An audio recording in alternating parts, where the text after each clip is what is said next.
One of the things many of you have been writing to me and asking over the last couple of weeks of the Russian invasion of Ukraine has been some version of, hey, David, why do so many American right-wingers love Vladimir Putin?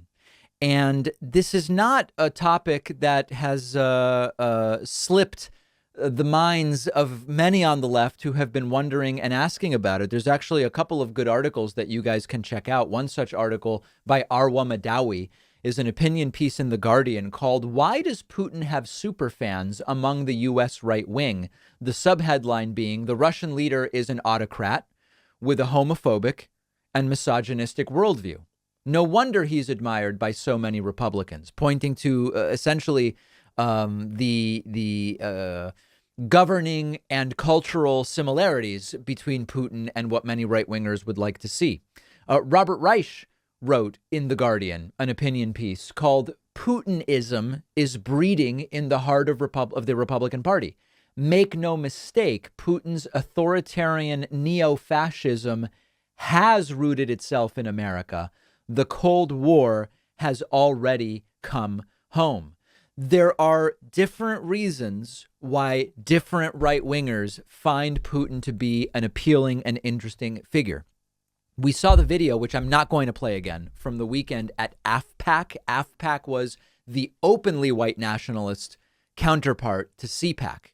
And at AFPAC, one of their leaders, Nick Fuentes, talked about Russia has going for it is young white men. And they started chanting Putin, Putin, Putin. And so for some people, what they like about Putin is white, homophobic, Trumpian reactionary, probably anti-Semitic to some degree, leader. And Putin anti-NATO and Trump anti-NATO up until 2 days ago. Remember that 2 days, I mean, this is so stupid, but 2 days ago, Trump started taking credit for NATO. Now that NATO is seen as good because it's on the side of Ukraine. Now Trump, after trying to crush NATO when he was president, now Trump says NATO is good. But up until before 2 days ago, Donald Trump and Putin both very much anti-NATO. And when you step back, Russia is sort of what many of these Republicans would like to see the United States become. And what I mean by that is they like the idea of the authoritarian strongman gets to decide who's president. I mean, that's what Putin essentially does. And it's what Trump tried to do. So that's very appealing to many Trump Republicans. Barely any serious worker protections in Russia, barely any environmental protections in Russia. The rich can get away with paying barely any taxes through their cronyistic connections to leadership. The government just openly tells media what to do, and they have a massive state media apparatus that does their bidding. Trumpists and Trump love that stuff. Open homophobia and other phobias that in the United States, at least to some degree, you're still kind of looked at as that's not really appropriate if you just come out and say a lot of the stuff. A lot of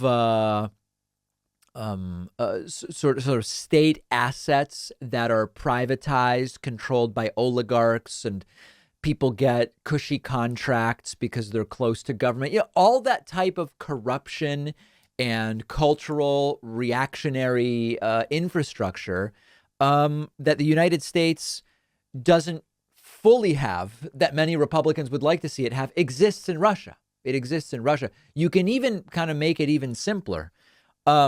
Change would be bad, and keeping right-wing white people in control is good. I mean, that's like, you could even simplify it even more, and you quickly understand why there are so many right-wingers who love what is happening in Russia. I think one other thing that's important to mention is that not everybody in the Trumpian Republican Party openly supports Putin. A lot of them don't, but they'll kind of talk around the edges about making sure that democracy works as intended, which, remember, is the same type of code that the Putin people use in Russia to justify their subjugation of democracy to control elections. It's really, really similar if you look at the language and you look at the goals and you look at the political orientation. So it's a serious topic. It's not just, a lot of these Trumpists are enamored with Putin. Yeah, some of them are, some of them not so openly, but the degree to which Russia is the image of what we would get here if the Trumpists got their way, whether or not they say positive things about Putin, should really scare all of us. One of our sponsors is called Privacy. Privacy is a totally free service that I've been using for years. Privacy lets me create virtual payment cards with one click, and when I use the virtual card, the money is taken out of my bank account. You can create multiple cards, delete them, freeze them, set a spending limit on them.